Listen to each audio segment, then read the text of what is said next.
Hey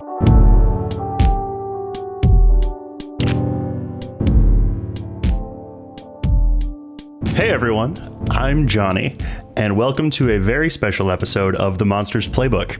This will be the first installment of what we're calling Book Club. Yes! This is a new bonus series that we're going to be doing where we talk about the game, our story, and in the future, hopefully have some guests on from other actual plays to talk about Monster of the Week system and tabletop games just in general. So today, we're kicking off Book Club with a recap and discussion of the cover story campaign so far. A covering the story episode, if you will.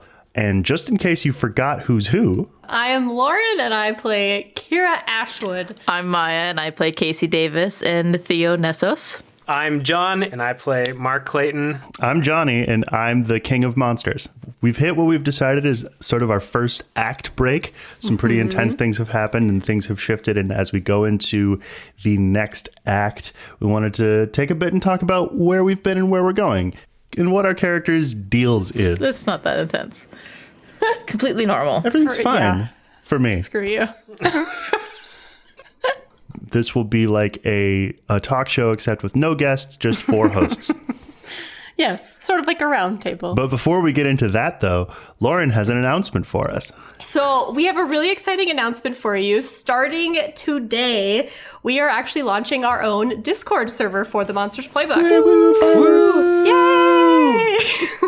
So if you guys are like most of us, you probably are in a lot of different Discord communities, and it's really easy to join. There's actually a link in our episode description that has a link for you to join if you want to come and chat with us about this game and our episodes, learn more about our characters, and get to talk with us more one-on-one. We really want to talk with our fans, plural. Yes, we have more than one, and hear from all of you guys about what you guys like about our game, and just get to know you guys better, because we see the numbers come in, but we don't get to put a lot of names to faces, so we would love to hear from you guys. Like I said, the link to the Discord is in the description. We hope you join us, and we can't wait to talk with you guys. Anyway, back to our regularly scheduled programming. How about the end of Exploding for you guys? Don't want to talk about it. Except we will, because that's what we're here to do. Right. I don't think we need to talk about it. It happened. We're over it. We're moving past it. We're learning. We're growing. Yeah. It's fine. Well, we should spend some time. I do want to talk to you guys about the first act of season 2. Like, who's Casey Davis, Duluth, The Visible Family, and Exploding Boy. We packed a lot of content in there. And here and there. There's a lot of elephants in the room from Act 1, if So I to do speak. dare so. Yeah, we're covering episodes 1 through 13 of the cover story, and a lot of things happened, you guys. So if you may not have listened to those episodes, spoilers ahead. Spoilers. So maybe go back to those episodes and listen to them. Unless you don't care about spoilers, then proceed. You're a monster. But yes, we are going to be talking about things that happened in episodes 1 through 13, and it's going to contain a lot of information that we've gone over and that's happened to our characters and that Jonny has put us through. As I like to say at the end of all of our sessions, what's everybody's least favorite part? Of everything that happened in the first 13 episodes? Yes. Oh, God. Oh, man. I think just almost every single left-sided surprise that Jonny has thrown at us, like with Emily, Yep. with Tessa. Yeah. I feel like the whole drum, like what their deal is, which we're still kind of figuring that out, but them being part of Ears was quite the surprise. I'm in deep denial about it. Yeah. But that was something that was not very fun for our characters when they discovered that. So That I will tell you is a little behind the scenes. I believe they were another thing that was created due to a failed roll. Like someone failed a roll, and so something needed to happen, and so then you were just going to be getting attacked by somebody. I can't remember. was that when we were rolling to like get to Casey Davis, and Yes. I rolled, I think, help out, and I And it rolled. put you in danger, and your car got T-boned by the drum. And that's why they exist, because of that roll. Yeah. What the fuck? But no, I think I must have made them up as a faction within years from the beginning, which is why they are called the drum. Because eardrums. Yeah. And I'm an incorrigible smartass. Whoa. I didn't know that.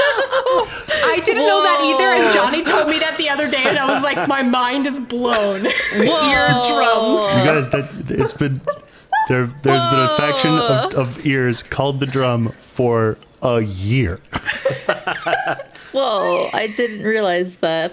Yeah, There's drums no. and ears. Yeah. But My other favorite thing I made up that turned out to be quite core indeed was Kira had a role at the beginning of Visible Family about some useful piece of information, and I had been trying to find a place for the character name Rex Crook, and I just put it there. I said Rex Crook has no soul, and then I was like, oh shit, now I have to come up with a guy named Rex Crook, which led directly into my other favorite big surprise from season 2 when Mark went to go visit his mother for the first time in several years and found that he already lived there. yeah, that was quite a surprise. Was not expecting that. Did you come up with that on the spot, or like was that planned? No, that I believe was planned. Towards the end of the previous mystery, you had said that that's what you wanted to do. So then I had to do some work to figure out what would have happened. Okay. Another bummer of not having season 1 recorded, because there was the way you played Mark for the whole first season, in contrast to the way Lauren and Miah played their characters. Every time they leveled up or got some new skill or ability, they went out of their way to create some fictional reason for it. Like Miah took the perk of driver from the Crooked and decided that, like, wrote this whole fanfic of Jesse teaching her to drive as a teenager. Yeah. But Mark was just like, I think I want to have wings. Bam, wings. I'm going to take this thing that makes me telepathic. And like the game is built for both ways to play it, but I decided to have a good deal of fun of being like, there is a reason why Mark can just manifest for himself powers. I love actually, like, that's one of my favorite things about like what we did with like Mark, like being the Monstrous. I think it was either the Monstrous or his spooky thing, but like there was I think like there was that tag, the dark tags or something that you have. It was like envy or something. One of them was jealousy. And so we kind of played it into that, where it was like he sees like the things that he wants and he just takes them. Casey gets a motorcycle. I want a motorcycle. Kira has wings. I want wings. What did like you and Mark think that you were about to face when you were going to your childhood home and going to see your mom? Like, it kind of sounded like. Expect? Yeah, like it sounded like in the episode that you thought that you were gonna like maybe face some big bad or something, but then it just turned out to be like your mom and another Mark. Yeah, okay. So I 100% didn't realize that there would be another Mark, and so that threw me off completely. As for my mom, I didn't really. I figured she'd be, you know. I don't know. Maybe she wouldn't have been like as forgiving or accepting or like what? No, did just you think like, she was going to be mad at you? Did you think you were going to be mad at her? I think there was going to be a level of anger or something like that. I mean, obviously a little bit of surprise because I haven't seen her in a long time, but I feel like there would have been at least a little bit of anger there, and it just caught her off guard completely, and the fact that I ran into another Mark just even escalated everything else, because she didn't realize that there were two, correct, at the beginning? No. It wasn't until you left your home that you split back into two entities again.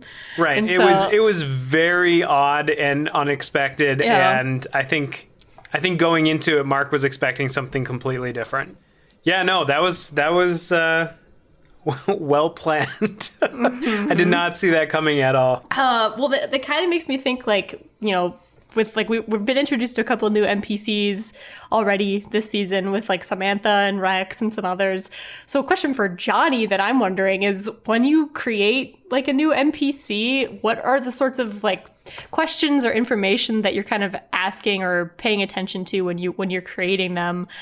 And like, how much do you usually have planned before like they're introduced versus like after like they are properly introduced? So the thing about introducing characters in this game is like, I never know which ones will become important, by which I mean which ones will become important to you. Us. Yes. Which ones will be loved? Which ones we Yes. will gravitate towards and claim as our own. So sometimes I'll just introduce somebody like the Ears Hotline lady. I'll just introduce somebody who like just has a job and like needs to serve a function in Sure. the game. Like the way this game runs bystanders, like they have roles that they play like they're characters in a play. Yeah. Up front, it's really just how and why would this person have the information that the players are looking for right now? And what's their disposition? Like, how am I gonna play this? And then what things can they or won't or can't they reveal? On this note, how do you determine the voices that you're going to give them? There is always some type of accent or something. I mean, sometimes, like, Not always. I was gonna say, sometimes you attach this very unique voice to the NPCs. How do you decide that, or is that just at random? It comes to me from the ether, man. Like it. Okay. A lot of the time, it is when. Like Aaron Davis, for example. I think I started and had a very clear idea of what I wanted him to be like. And then I realized as I was describing him that, like, this is Thomas Middleditch. Like, like he's tall, he's lanky, he's got, you know, a soft voice. But, like, that always helps me. I've started listening to a lot more audiobooks in the last pandemic time, however, 17 years since 2020, that... when they do a voice that's different for each character, it one helps me separate them, and it two helps me like feel more immersed in talking to this person. Right. So it's really like when I like speak up as Jesse or something, then I don't have to say, "Oh, Jesse walks in and says this." Right. Although, you can just be him. Yeah, although he's a terrible example because He just kind of talks like you. I have two categories of voices. I have one that's just like, hey, it's me, but I'm doing a character. And then I have other ones that are like from whole cloth, like custom ground up. And I think you can tell that the ones that I want you to like are the ones that have very unique voices. And as for where they come from, it's like, I try to make whatever's going on with their voice some aspect of their character, like Donovan being very precise and you know. Oh yeah. Well, I think with that, like the thing that makes like you extremely unique, Jonny, and enjoyable is that like it's not just like the voices, but it's also like the words and how a character says it. Oh yeah, and I was just gonna say, like, the mannerisms are very consistent with the characters that you develop and stuff, and that's what I think keeps us straight when we're like chatting with you and stuff. We know who we're talking to. So kind of segueing back in to the question. So when you're planning these out, like how much would you say is like stuff that you have planned before versus after, like the character is introduced? It's like 80-20 stuff that I haven't planned. Gotcha. With notable exceptions, it's like the only proper planning I do really is I open up a Word doc and I type for a very long time. And I think about things and people and places and blah blah blah. But what you're planning with this is the bad guys plan. What you're planning with this is what's been happening to all the people that you guys aren't looking at. So it's much less, I'm going to introduce this person and then they're going to find out this thing about them. Right. And much more, I've introduced this person, we've latched onto them, they've become a force in this world. And it makes sense that this is the next thing that they do. Yep. And now like, that they've done what's that. their agenda? Yeah. Right. And And the improv becomes like what I like to call the archaeologist brush of just getting deeper and deeper to figuring out That's a good way to put it. Fleshing out of that's how it happens. So, kind of follow up with that, is there a particular NPC from what we have covered so far, so the first 13 episodes of this season, is there a particular NPC that you think you know like the best or like have fleshed out the most? Good or bad? Honestly, hilariously, it's the charming coachman. Really? What? I one time like Not even gonna say the Invisible Family? were they in Act 1? They were a little bit. Oh yeah. A little bit. Yeah, we Well- went to their headquarters in this recent episode. Yeah, Well- Casey and Jesse go there. Well, then my wild card answer is the charming coachman because I am very pleased with the sort of mythos that I have surrounding him. I'd been playing a lot of Bloodborne and Dark Souls games at the time and was really charmed at the idea of a tragic backstory that you might never find out. So you might never really find out what his deal is. No metagaming, guys. Okay, now we gotta go, you guys. We gotta go. We gotta go find out. Deep. The first proper year of the pandemic lockdown, I did NaNoWriMo and I wrote a novel. I wrote a novel about the origin story for the Invisible Family, where why is mom a man and why is dad a young woman, and what is their deal and what is their mission and how do they work? Well, speaking of people in this campaign, do we want to gossip a little bit about people? Some gossiping moves about? that were maybe made. What sorts of people? Possibly. Oh no. I don't like what you're insinuating. I want to know No. when did Casey figure out that she was falling in love with Kira? Boom! No.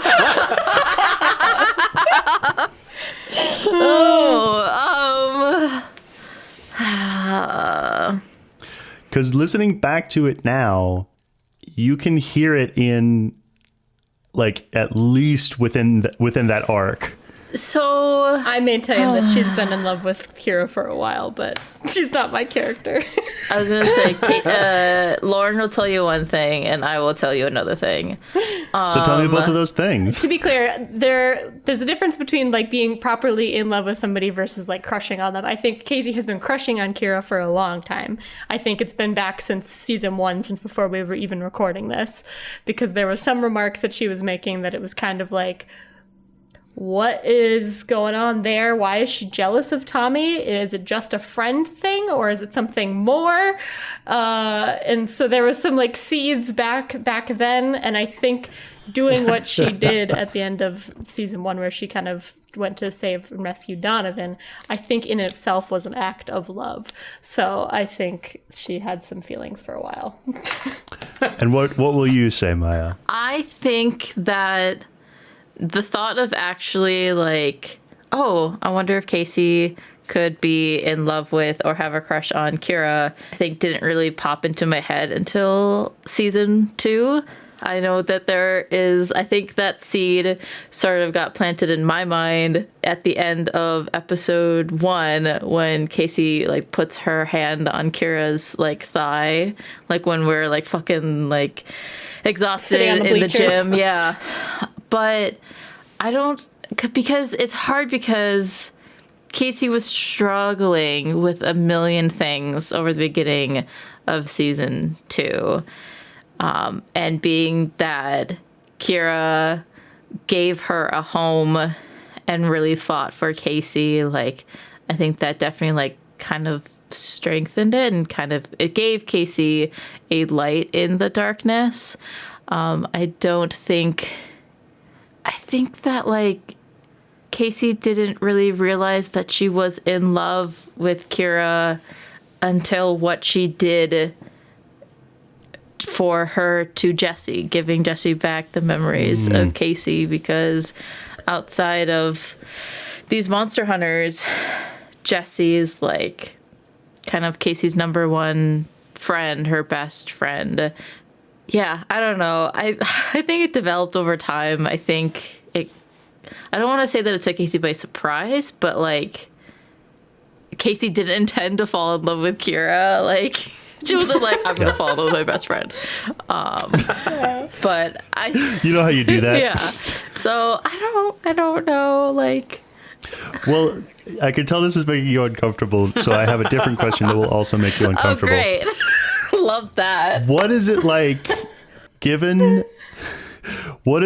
playing as both a character who has a crush on John's character and a character who has zero romantic interest in John's character, given the fact that you are literally dating and live together?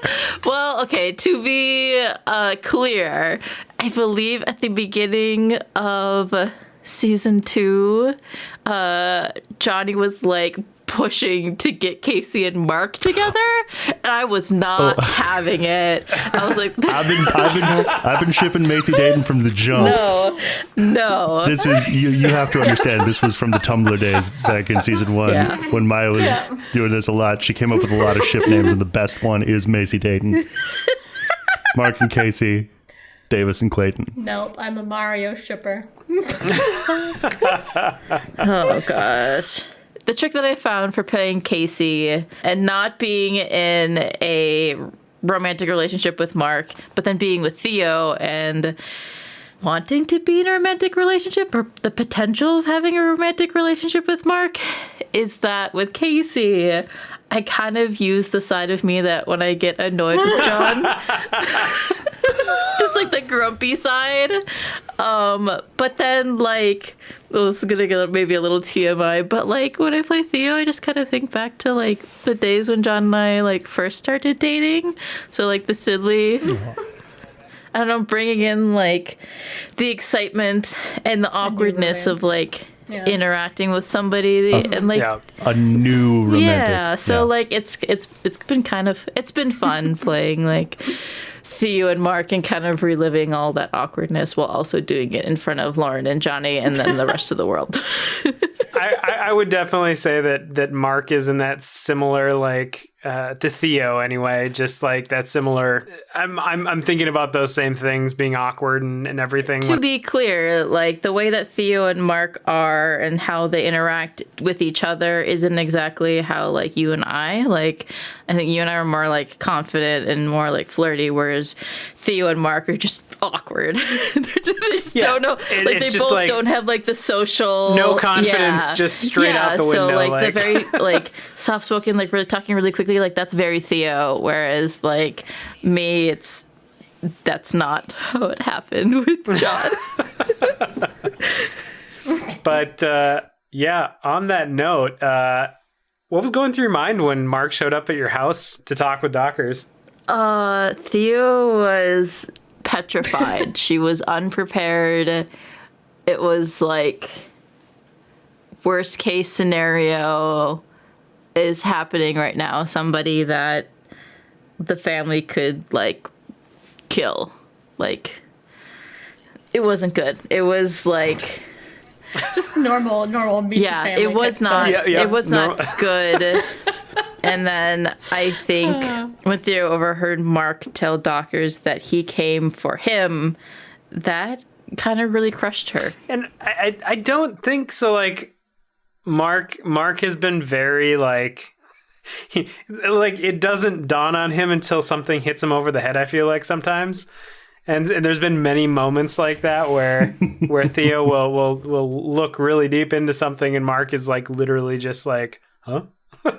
Like, but I don't know. As time goes on, I think he's getting better and starting to be more aware of those types of things. But I mean, for a majority of his life, he's been very, just observative and not really like. He's been a little bit more of a recluse. Right. Yeah, I wanted to actually ask you, John, like, because this season, like, we really do see Mark starting to kind of reach out more. Like, he went and he talked to his mom, like, for the first time in, 10 years. You got a bird. I never thought I'd make it this far, guys. And like you're making like new connections with Theo, so I kind of wanted to like get like what was like Mark's internal thoughts like when he went to Theo's house and he sort of kind of got like rejected by Theo after kind of really opening himself up. Like I think he even said like, is this not a relationship? Like you kind of had that thought there, it seems like, or at least Mark did. So can you kind of speak to a little bit what was kind of going through his head? I think a lot of things were changing in his world, and he saw this as like one of the next big steps for himself, and like putting himself out there, coming and meeting the family and stuff like that. He was overly honest, I think, with the sisters and everything. But I don't know. In his head, he was doing the right thing. He was making an effort to like reach out and stuff like that, and that's what he saw coming in, and initially kind of getting out of that situation and stuff like that. He felt, I mean, as you were saying, he felt rejected by that, and I think it was kind of a blow to his self-esteem a little bit, and he's just like, he was frustrated. I don't think he was mad at Theo per se, but it was more of just like himself for, him being awkward. And so he kind of internalized it a little bit, I think. And he wasn't mad. He was acting as though he was a little bit mad, but I think it came from a place of like, he's struggling a little bit. Yeah. Yeah, this is not the kind of thing he does very often. And anytime you're like kind of really putting yourself out there to kind of get shot down, that's always hard. Oh yeah. That's hard. Well, I even at the time read the question of like, is this not a relationship, as like a genuine question that's like, wait a minute, I'm going to need to know for the future how to recognize when I'm dating someone. Am I doing that? I also think like Mark, I think, was at a place more like prepared or ahead than Theo. Like he was, I don't want to say he was moving faster than Theo, but like Theo was not prepared for that. She wasn't at that point yet. And also it also has been ingrained into her head that you cannot have a life, pretty much. Like family is all that you have. Yeah. And I think Mark was just at that point where he was like, I'm going to take the step. And so he took the step and then got stepped on. So it is what it is. I think Mark is okay, and he'll move past it and everything. But yeah, it was a bit of a blow. Well, Lauren, seeing all of Kira's friends around her like struggling, and seeing Kira trying to help them, it seemed like Kira had a lot of weight on her shoulder. Yeah. What was she like feeling? Because like, she was just trying to help them, but sometimes we refused your help or ignored it altogether. Like, what's going on with Kira through all this? Yeah, so when we pick up with Kira at the beginning of season 2, she's kind of in a weird place because, so her first instinct, I think, Jonny, even you called me out in that episode for acting like a bitch, which Kira sometimes is, but she particularly was in that episode because she was still not convinced that Donovan was like even alive at that point in time. And like, she's like, what did Casey do? What did Casey do? And was like trying to get to there to see what was going on. But once she like discovered what Casey actually did and like what she sacrificed for Kira felt she was dealing with immense guilt, because what happened at the end of season 1, it was supposed to be her destiny to stop the hallway, to fix it, or whatever, to do this. Mm-hmm. And what did she actually do? She let her dad sacrifice himself, and her friend lost her identity. She didn't do anything. And if anything, her inaction made things worse. And so she's dealing with all this just like crushing guilt. And she's like, I need to fix it. I need to fix it. I need to fix it. And so we see her dealing with that, I think, with Casey. She's like, I will do whatever it takes to make it up to you. And is really just trying to, that's why she goes and she talks to Aaron early on, and she's like, we're gonna get your memories back somehow, whatever we have to do to figure it out. And with Mark, with his mom, I think she kind of snapped at Mark, if I remember, early on, but she recognized like, okay, no, he's dealing with his own thing. Yeah. I'll be there for him. Like, she asks him like, what's going on with your mom? Maybe you need to go talk to her. So she's really just trying to kind of be the rock for her friends, because she knows that like they're all going through different things. With Theo, I think she sees a little bit of her younger self in Theo, and so she kind of wants to protect and look out for her. There were several moments with like Mark and Casey and Theo that Kira like pretty much like points out, like, you have a family. Like, family was a huge thing that she pointed out. Like, why aren't you talking to them? And da da da da. Yeah, and like, well, for Kira, her family are the people around her. Yeah, like Casey has Jesse, Mark has his mom that he's like, we're learning to connect with. Theo's family is not really there to support her, and Kira sees that in Theo. She recognized it. It's not unlike when she was in the cult. There was a lot of people around her who says, you know, like, you're important to our cause or whatever, but they didn't care anything about her as a person. So she sees a great deal of herself in Theo, and so she keeps trying to reinforce to Theo, like, we're here for you. You can rely on us, and that. Yeah. So anyways, she's dealing with a lot of guilt, at least in the first part of the season, with Casey specifically. So she's really trying to be there for her because she feels like it was her fault with what happened. So it really sounds like Kira has the weight of the world on her shoulders. Well, her friends are her world, so that would be accurate. But So to take some of that weight off a little bit, let's talk about Tommy for a second. the forever ship. How is Kira feeling after opening up to Tommy at the beginning of episode 9? So I think it was in episode 8, which is Not Alone. She told Tommy that she loved him for the first time, which is the first time she's ever told anyone that she has those sort of feelings. I think she's feeling good, knowing that like he reciprocates those feelings. However, then the next couple of episodes, the drama with Casey unfolds, where Casey kisses Kira, and that kind of puts a weird, awkward pause on things for a many bit. things. So Kira was a little bit struggling with that because she's like, Kira internalizes so much, and so she sort of was just like, how does this set us back? Like, did I fuck things up with Tommy? Like, is he gonna still trust me? Is he still gonna love me? Like, all of those stupid loathing questions that people ask themselves. That's what's going on in Kira's mind.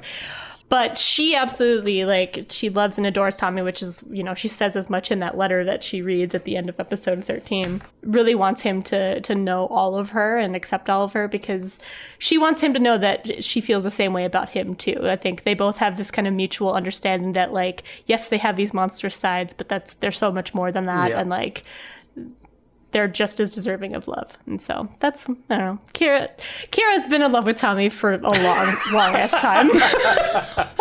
Yes. Since like episode 10 of season 1, probably. Since Tommy was introduced. If Tommy Sparks exists, Kira Ashwood. Hey. Can I ask on the topic of Tommy, Jonny? Yes. Because if I remember correctly, Tommy witnessed Casey kissing Kira. I'm just curious, like, what was going on through Tommy's head? Because like I know that, just because I know that there was a moment, even though Tommy doesn't remember Casey, where Tommy and Casey were kind of like bonding, but then that gets thrown out the window completely. And like the next episode or two, it's really tense again between Tommy and Casey. And I think Tommy's problems with Casey, are as what to say about that. I think in the moment as I was playing him, he was absolutely just shocked. Like, this was not something that he had considered as part of his horizon of expectations. This wasn't on the list of things that could happen. Tommy's take on Casey is, I think he thinks you don't like him. Aww. Like, for the first part of this act, I think he's just like, well, okay, this is an overprotective friend, and that's fine, and she doesn't like me, and that's fine. I feel like Nick and Tommy, this all happened in season 1, but it took a while to, I think, not have them just see you as like a cop. Yeah, Casey and Nick did not like each other. There was a scene. No. There was a scene in, I think it was season 1, when Casey's house was attacked and Casey and Nick got into a fight.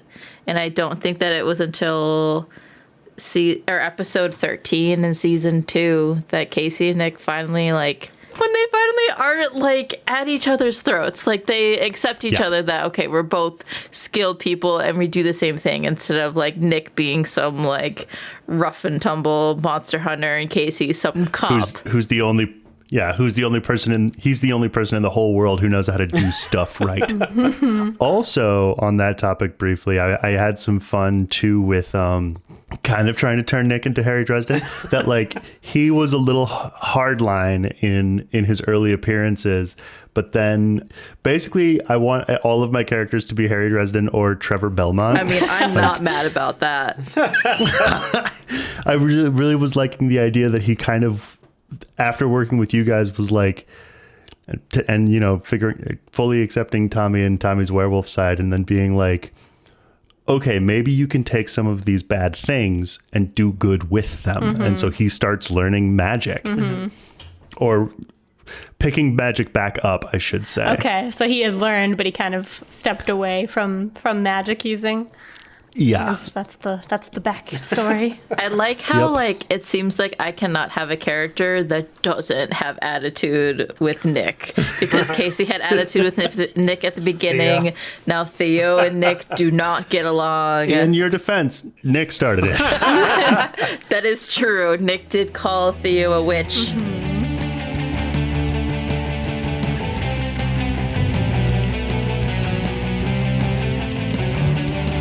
Monsters, Lauren here. Welcome to the intermission. And it's me, Miah. I'm here as well. Yes. For some reason, we thought it would be a good idea to have us two weirdos do this together. I don't know why. Yeah, it'll be fine. It'll be great. This is only like our, 10th take. Yeah. It'll sound amazing. I promise. Okay, perfect. That's what I like to hear. Got a couple of quick things that we'd like to share with everyone, and then we'll get back to all that sweet gossip from Jonny about how the campaign is going so far. Yes, we want to dish. Okay, well, first of all, we wanted to remind you guys of a couple things. The first of which, we are out there on the internet, and we want to hear from you guys. Yes, we do. Yes, we do. You can find us on social media at Monsters Playbook on Facebook and Instagram, and at Monster Playbook on Twitter. You can also email us at monstersplaybook@gmail.com. If you want to ask us any questions, send us fan art. We love fan art. Or just get in touch with us. And as we said, we now have our own private Discord server. Woo woo! Woo! Come talk with us. So stop what you're doing right now and join us so that we can connect with you guys one-on-one. Tell us you love us. Seriously, we love hearing from folks who've listened to the show. And if you guys are enjoying the show, please tell your friends about us and consider leaving us a rating and review in Apple Podcasts and Spotify. All of these things go a long way in helping podcasts like ours grow. Okay, well, that's it for me. Miah, what do you have today? Oh, I've got stuff. This week, we're doing a promo for another actual play podcast called Thornvale. Thornvale is a narrative-driven Monster of the Week podcast that follows the lives of 3 monster hunters as they protect a small island town in Florida. Ooh. If you guys haven't heard of Thornvale before, I highly recommend you go and check these guys out. Their group is a lot of fun, and their campaign has been going on for years. So if you need something new to binge, they've got you covered. Plus, they do a lot of one-shots and side stories in other game systems as well. But don't just take my word for it. Roll the promo, future Miah. Roll it. Do you love role-playing or tabletop games? Do you love Monster of the Week shows like Buffy the Vampire Slayer or Supernatural? Do you wish you could find a podcast that combines all of those things? Well, look no further. Thornvale is a narrative-driven actual play podcast following 3 monster hunters as they fight to keep a small town in Florida safe from the creatures that threaten it. It's full of action. So do you actually say that? Yes, I'm actually going to say that. I'll be like, I'll distract him, you get him. And so I'm going to try... Okay, Bjorn, how are you going to get him?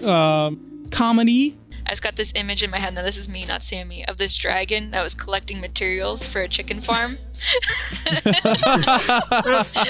And truly awful dice rolls. Nope, another 3. That's my second 3 in a row. Oh my gosh. We're killing this thing. If that sounds like it's up your alley, then look us up wherever you listen to podcasts. All right. You guys can find out more about Thornvale on their website at thornvalepodcast.com or check them out on social media at Facebook and Instagram at Thornvale and on Twitter at ThornvaleCast. And be sure to check them out wherever you guys listen to podcasts. Okay. I think it's time to get back to the show, Miah. We need to get back to the show. Let's go.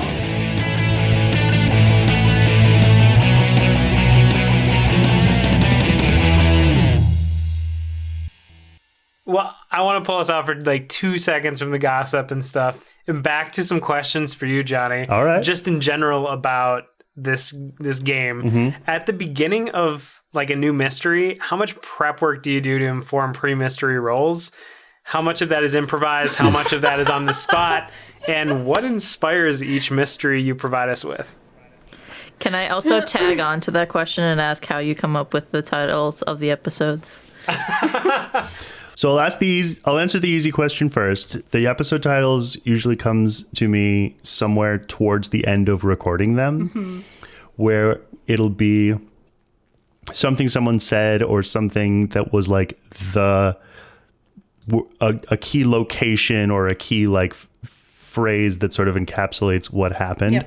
Yep. I do try to push myself, and I think I pride myself that I try not to have just one character's story or conversation be the focus.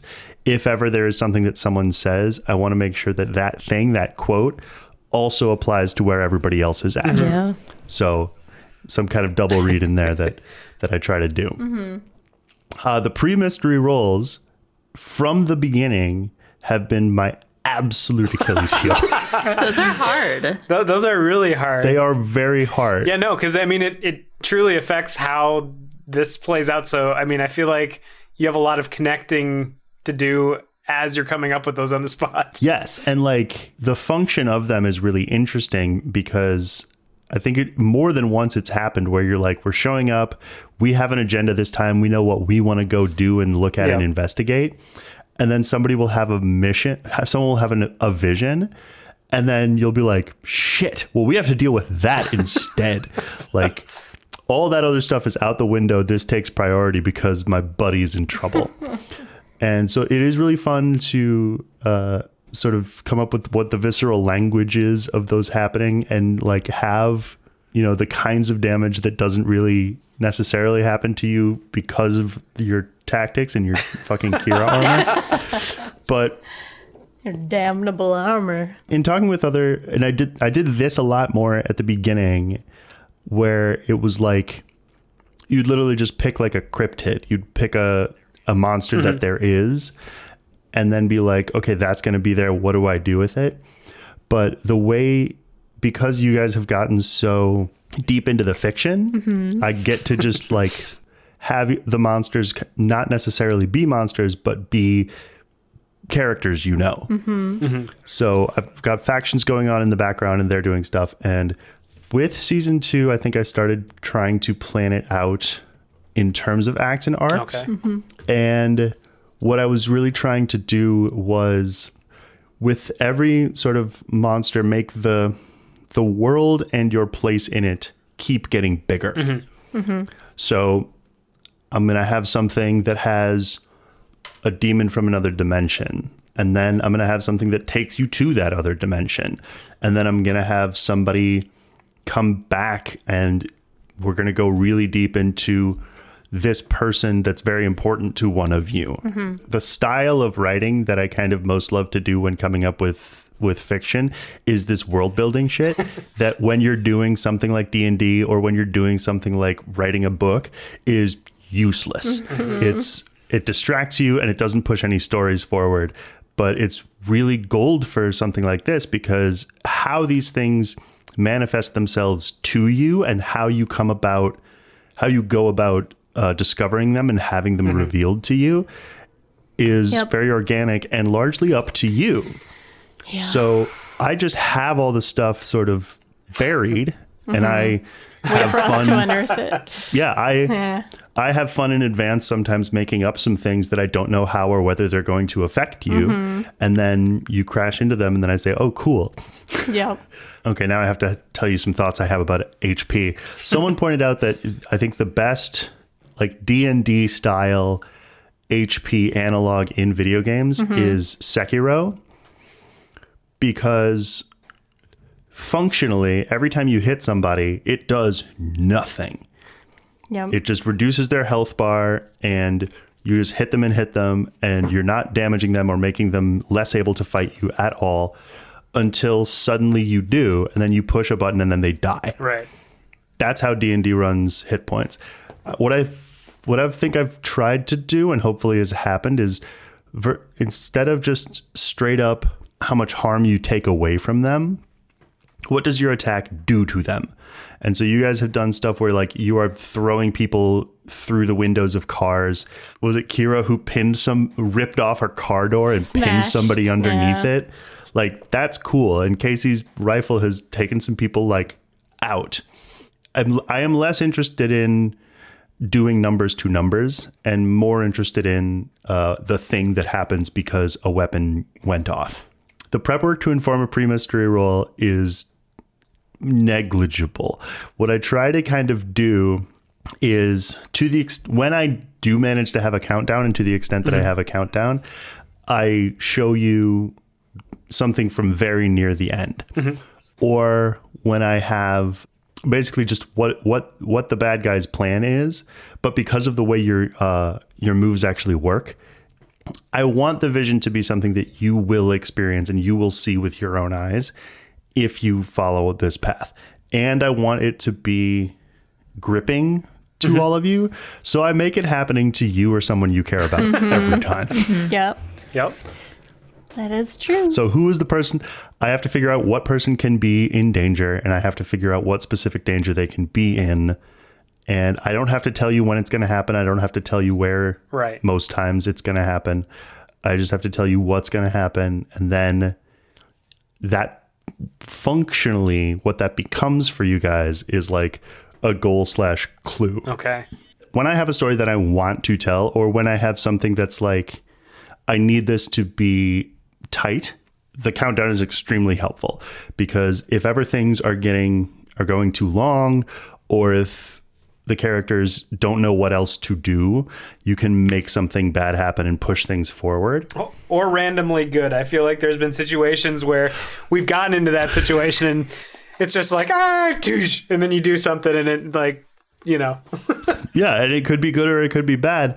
But I feel like I've been very fortunate that with you guys, I don't have to do that.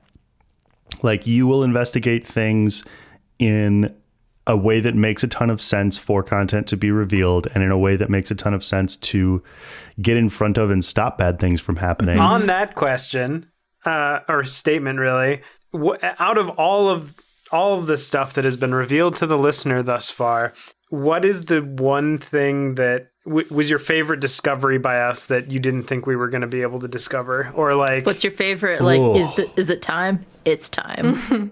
Favorite reveal so far?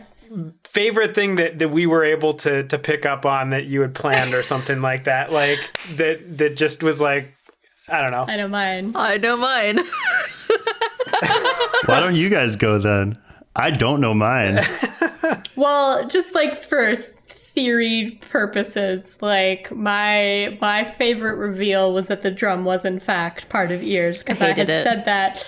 I said that I think the first episode after we got offline, I was talking to Miah and I was like, they said that they get their orders from the director. Do you think they're with Ears? I denied it for a long time, and I mean, I think I didn't. That's very on brand for Casey. I think I didn't accept it until, I don't know, like the end of this first arc, maybe into the second. Like, I was holding out hope that like this is an organization that I believe in, and I don't want it to be bad. But then it is bad. I had to say, the one that like left me speechless and just like, what am I gonna do now, is the Tessa Jones reveal. Yeah. That was the other one that I was... That one I did not see coming. I know that Lauren knew. Yeah, listening back to that episode and me just so like nonchalantly being like, Cosmo's a guy? And then like literally seconds later you're like, Tessa Jones, and I'm like, oh hey, by the way, what? Become devastated. Yeah, I was very speechless with that one, and then I was like, what does this mean? Because this just shatters everything that I had potentially personally planned for Casey. And I'm just like, Yep. well, gotta pick up the pieces. What about you, Jonny? So I think I would say the stuff with Mark is my favorite because So good. I'm very I feel like it's rude to introduce character backstory things without telling you. But I sensed that John would be cool with it, first of all. And it was really compelling to me, the idea that what you are had convinced yourself so fully that you are Mark Clayton that you would have just pushed it aside, that you would have become so human and decided to be so human and lived a life as a human. Yeah. Which, like, I loved that because it fully explained your whole reclusive childhood that may or may not have actually 100% been all that reclusive, but it was for you. Right. It totally explained where all your weird powers were coming from. And I just, like, the story that I had come up with for what your mother did, and, like, I think we've talked about this, but I don't want to spoil it here on this recap, that you don't get anything from there without giving something. It's all based on deals. Yep. So she made some kind of a deal to get you back. Yep. And you came along with her son. And so just that whole thing, I really just loved having it, and I loved revealing it, and I loved watching you try to comprehend it. And, like, as Mark, be like, so am I not me? Yeah, and honestly, I think up until this point, Mark has just kind of put that on a shelf. Like, it's there, he knows about it, but he's like, what's real is the world that's, like, underneath me right now, and I'm just gonna do what I do, you know? Yeah, you don't really dwell on things. You kind of just move forward. I admire that about Mark, but I will echo what Kira says. You don't always have to wait till later to talk about things. Yeah, this conversation reminded me about how, like, Mark will drop everything for his friends, and that's just that's very consistent into future episodes as well. But, like, I don't know about you guys, but I was just thinking, like, the moment when Mark is about to actually ring the doorbell on his mom's place and meet his mom, Kira, and I think maybe Casey, like, we're trying to help him with, like, the flowers and stuff, and I feel like it was until, like, that moment that we're like, okay, like, we are friends, like, we are family. Like, I know, like, we had a whole first season, but it wasn't until that moment that it just kind of felt like, okay, these are my people, these are our people. Yeah. Well, I want to ask, I have a question for John, and then I have a bonus question for John. Great. While we're focusing on Mark, we've talked a lot basically on this and throughout our lives what Miah and Lauren have put of themselves into their characters. I want to know, what part of Mark's journey do you most see yourself in? Mark had a rough raising up. I didn't have a rough raising up, but I mean, there's been situations in my life where, you know, you feel like you're out of your element quite a bit, and Mark has definitely been there. I've been there, and I think to push through it and just kind of focus on the things that matter to you is, I think, where we both kind of strike the same string. Like, we're I like that phrase. I love that turn of phrase, John Wander.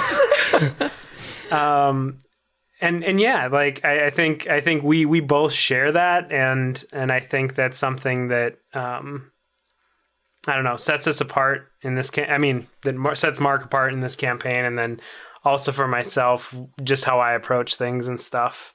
Yeah. Can we gossip about Mark a little bit? Like, I want to know, like, why, like, what does Mark see in Theo that maybe she doesn't see in herself? What does Mark see in Theo? Yeah. Like, why her? I want to hear from John and Mark's perspective. I think Mark sees in Theo kind of Theo's very timid, I will say, first off. And I feel like she has a really charming energy to her. Mm-hmm. But I feel like she's hiding it or not. She doesn't let that out of her. And I feel like she knows that Mark can kind of see that in a way.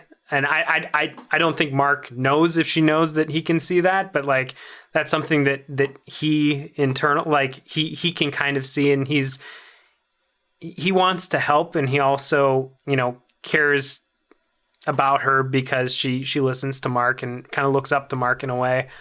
And it's I don't know, it's just something that, you know, Mark sees in Theo, and he sees a spark in her, if you will. Effectively, yes. Yeah. But it's, I don't know, her shyness and timidness is something that like Mark wants to step in because he understands that feeling and he feels for her, and then also sees past that and is like, this is a really good person. Mm-hmm. And that's what, you know, he's there for. So So speaking of the other love of your life, why a bird? Of all of the animals, of all the pets, why a bird? Mark is consistently the one that shops the most in this campaign. Yes. Well, I mean, it's obvious he has wings, and Mark likes wings. No, why did Mark pick a bird? I don't know. That's what I wondered. You just up and decided one day I want to get a bird. I'm telling you, like, this is this wild card aspect. You're just like, you know what I want? A bird. I'm gonna get a bird. I mean, it makes sense for reasons that will be explained later in the season, but I think the owl just, like, I don't know. There was a sense of calm with the owl. Also just confidence, I guess. Like when I guess when I visualize an owl, I don't think of it as this timid creature or whatever. It's just kind of majestic and kind of very stoic in the way that it stands or whatever. Almost like a hawk. I don't know, but also very inquisitive with their large eyes and stuff like that. And just docile in some cases. Like, I don't know. It just... Sorry, in some cases... Let's describe an owl. Well, I know, but I'm picturing, like, Theo and you at the shop, and the docile in some cases, and the bird dives at Theo's head. Yeah, Theo is not a bird person. Immediately, I want him. No, he must be mine. I have a bonus question for Mark. How did it feel to have Casey and Kira just fucking go to town on you after you tried to put that mask on? Oh, I felt like beyond the fourth wall, personally attacked. I was like, oh shit, I'm back in grade school here. I was listening back to it, and they yell at you for like 5 minutes. Yeah, we were not happy. We yelled at you when you first put it on, and then the next week when we played it. I know. I was like, that was a week ago. Leave it in the past. Yeah, that was a very intense moment, and it was one of Mark's trademark. Well, let's press this button and see what it does. Yeah. Yep. Can you guys imagine what you guys would have done have you guys been around when I put the fire eyes in? Yeah. Oh, I don't even know. Although this was a little bit different, I feel like the strings attached to this thing could have been really bad. In re-listening to the episode, like, it is you guys just straight up yelling at him for like 5 minutes, but like you said, this is coming right after one of these key moments that solidified you guys as you've been going through this thing together. Yeah. And he just did something that put himself in danger, and you are both so fragile and so scared of losing him that you are just lashing out in this way. Yeah, I think Kira speaks to it a little bit in the episode, but that like she has some really big abandonment issues, and like with Mark and Casey and Theo is starting to grow into that. They are her family, and so like the idea of anything more happening to these people around her is like I can't deal with that. And how she processes that, how she vocalizes that is in anger, because that she doesn't know how any other way. Speaking of abandonment, Miah, when did it occur to you that Casey would recognize her non-existence as a tactical advantage? I think that it was maybe partially an excuse. I mean, there were a couple of offline conversations that Casey had with her therapist, Dr. Mendy. And I think just especially during the time of like Duluth, like we didn't have Casey there, but like in the background, she was really contemplating who she was as a person, like all the things that she has done, like are they actually good? And then on the precipice of the drum, like it really made her start to question, like, am I a good, decent, valuable person? And it takes a long time. Like, it doesn't seem long, like, in the episodes, but, like, in real life, like, when we were playing it took a long time for Casey to kind of accept. And I mean, she also had kind of a shove from, like, Kira and Jesse and Dad, that, like, she needed to make a decision, and I wasn't prepared. Casey wasn't prepared. And yeah, I did that to you on purpose. Yeah. I think that, like, her saying, like, oh, well, if I didn't exist, then, like, it could be a tactical advantage. Like, I think it was just an excuse. I think Casey even said something like she was asking Kira, like, why did you do that? Like, why did you give Jesse back his memories? And I don't know, like, what answer you were looking for, but Kira was doing it to jumpstart that process for you. Like, no, you need to get back. What are you fucking doing? Like, she wanted to, like, knock some sense into you, where it's like, do you see how good this feels to have that back? Like, this is what you're missing. Why are you wallowing when you can be doing something about it? We know where we need to go. We can do this. And, like, was kind of really trying to jumpstart you to down that path, and it worked. So when this was happening, this was late 2020, almost a year into the pandemic. I think both myself and Casey were going through some stuff of, like,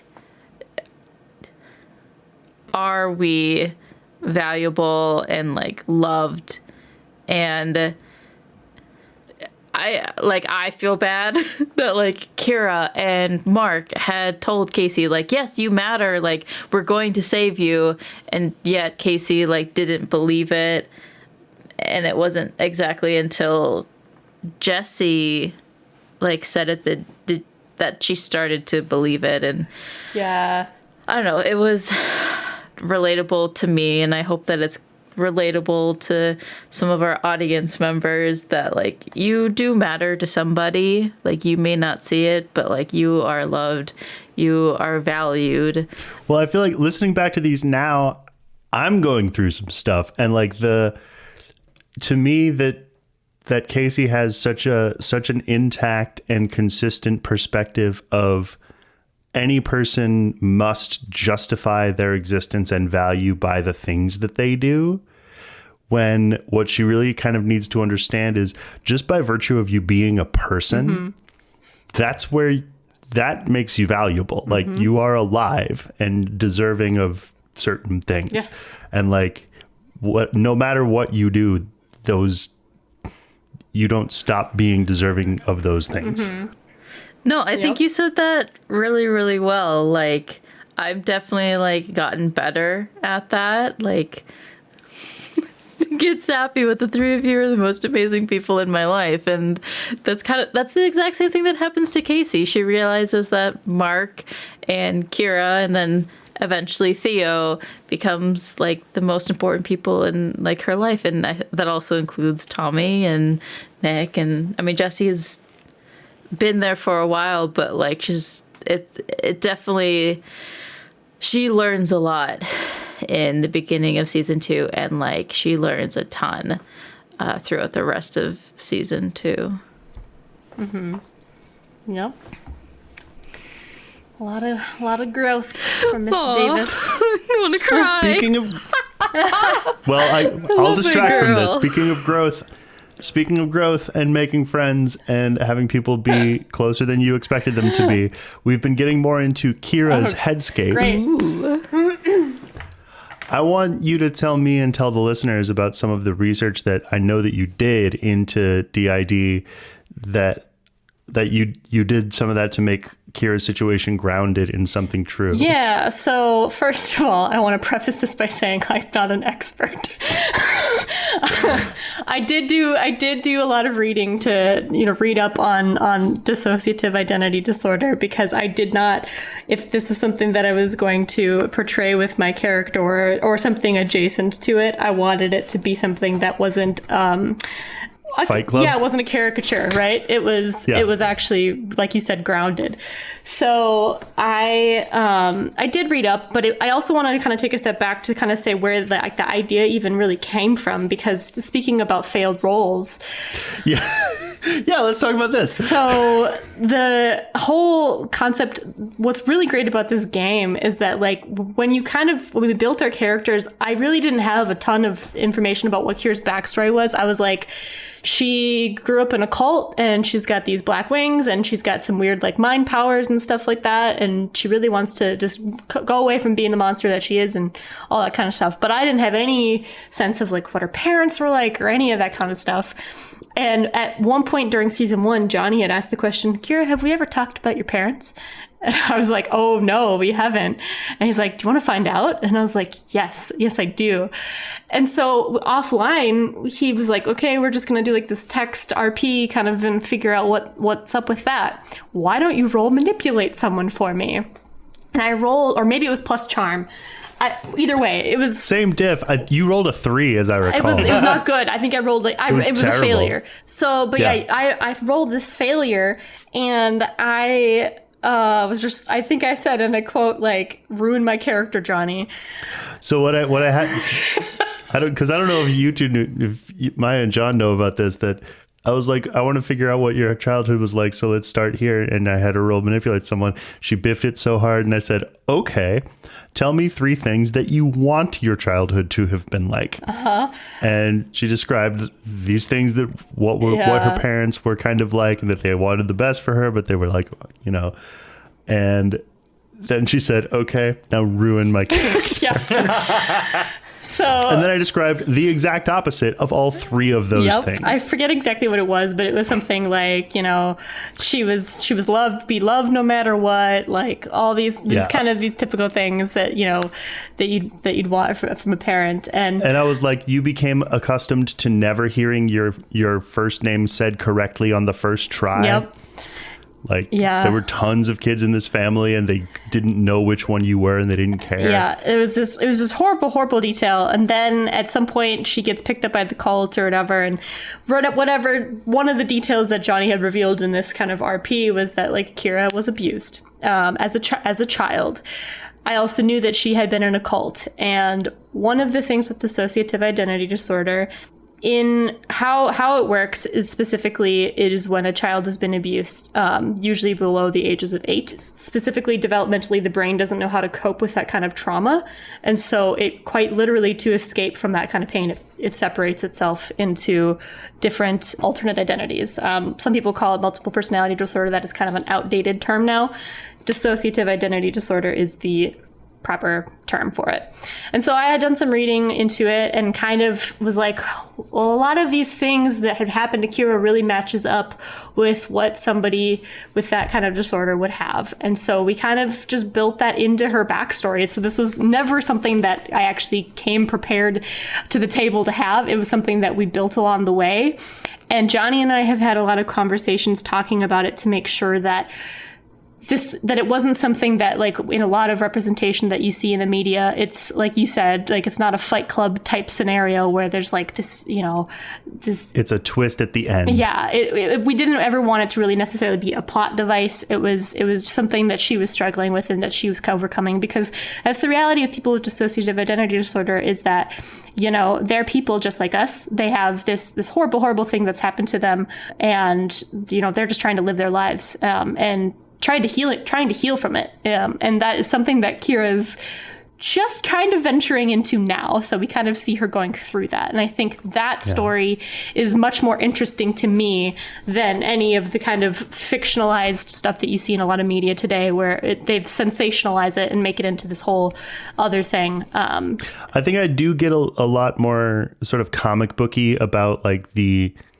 metaphysical piece of the headscape, and have like things happen there as though it's a physical space that I'm certain doesn't really quite translate one to one. Well, but for artistic license, I feel safe doing that. Well, we could go into a whole we could do a whole episode on it. A whole episode on it. But there is such a thing in dissociative systems called the inner world, which is what we call like her headspace, whatever you want to call it, where it allows the alters to kind of have communication channels between themselves, so that they're able to, with systems that are in good communication, they can talk back and forth and are able to.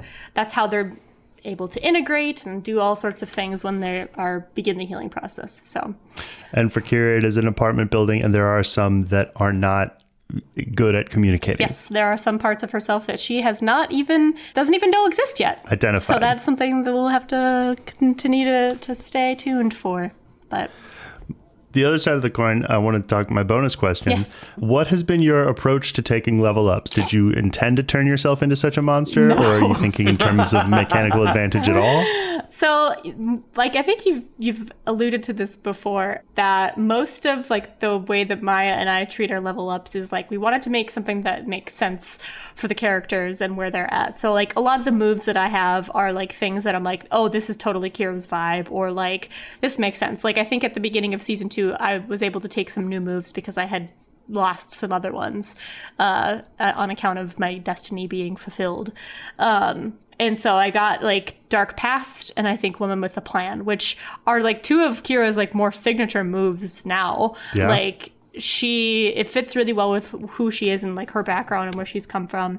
So that's generally how I like to take my moves. I've just leveled up so much now that most of my stats roll really well, and I get lots of pluses to them. When I have time to think about it and I have the chance to plan, it's usually something that I feel like story-wise has happened and makes sense, or fits with who Kira's character is and kind of what her skill set is.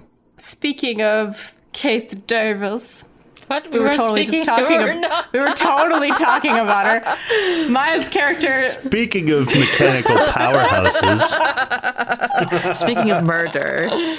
So in our most recent episodes, at the end of episode 13, the characters all kind of come out of the hallway, and Casey sees a woman waiting for her, whom she identifies as Tessa.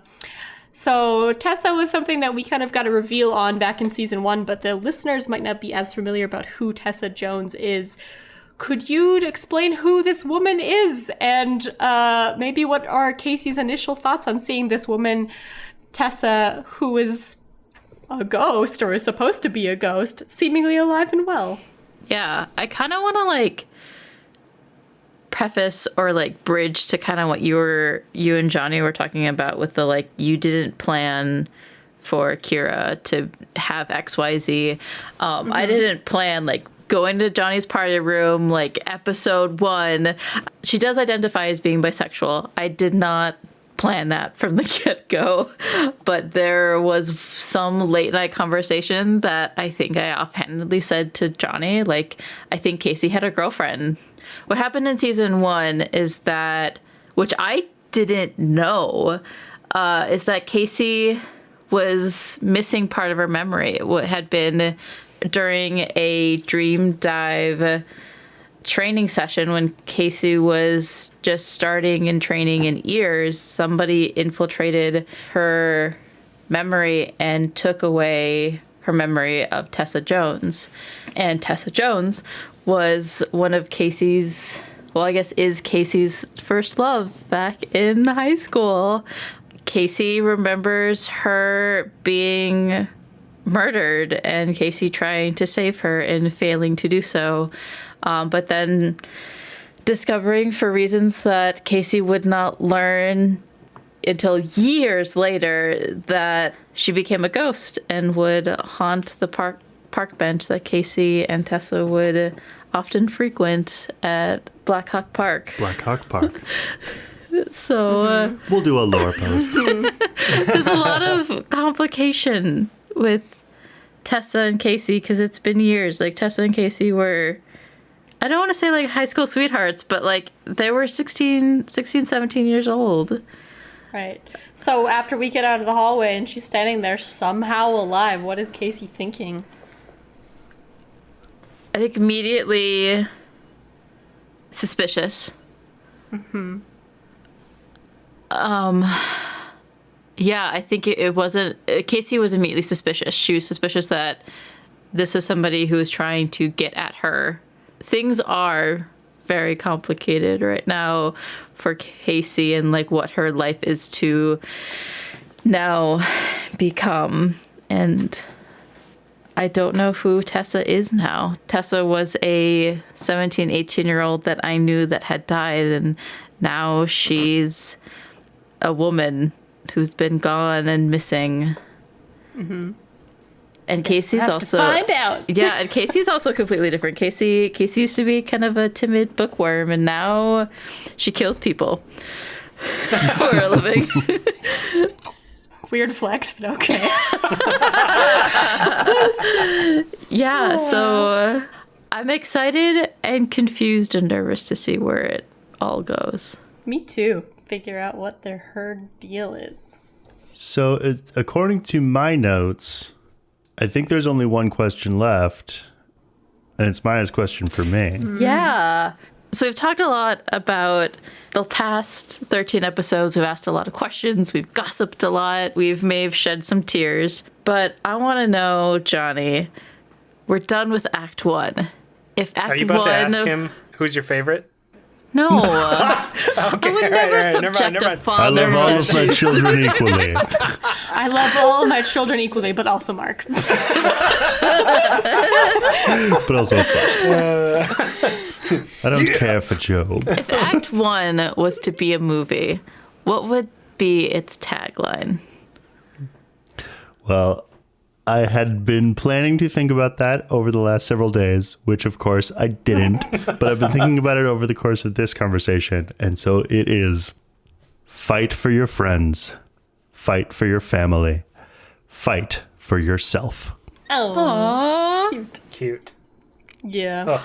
Well, thank you everybody for listening. I hope that this was interesting and kind of shed some light on some questions that you may have had, or maybe sparked new theories that you are very welcome to post in our new Discord channel. All of the And new if it theories. scared you at all, we promise we'll make it up if you listen to a few more episodes. Nope, make no promises.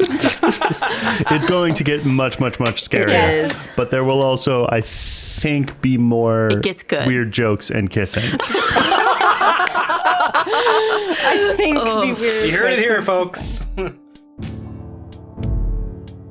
Thanks for listening to Covering the Story for Act 1 of the Cover Story campaign. The good news is that we'll be back in 2 weeks for another proper mystery.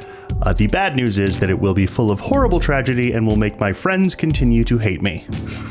Yay! This has been the Monsters Playbook, featuring John Wander as Mark Clayton. Lauren Johnson as Kira Ashwood. Miah Detjen as Casey Davis and Theo Nessos. and Jonny Grubb as literally everyone else. Our theme song is by me, Jonny Grubb. The Monsters Playbook is produced, edited, and engineered by Miah Detjen. If you liked this episode, please tell a friend. We love friends. You can find us on Facebook and Instagram at Monsters Playbook and on Web 1.0 at monstersplaybook.com. We'll see you next episode where, as always, I'll have some good news and some bad news. Thanks for listening.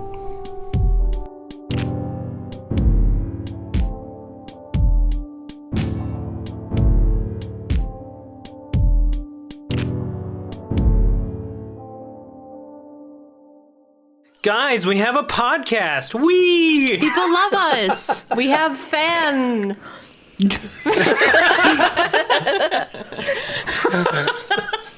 Hi, Mom. Look at me now, Dad.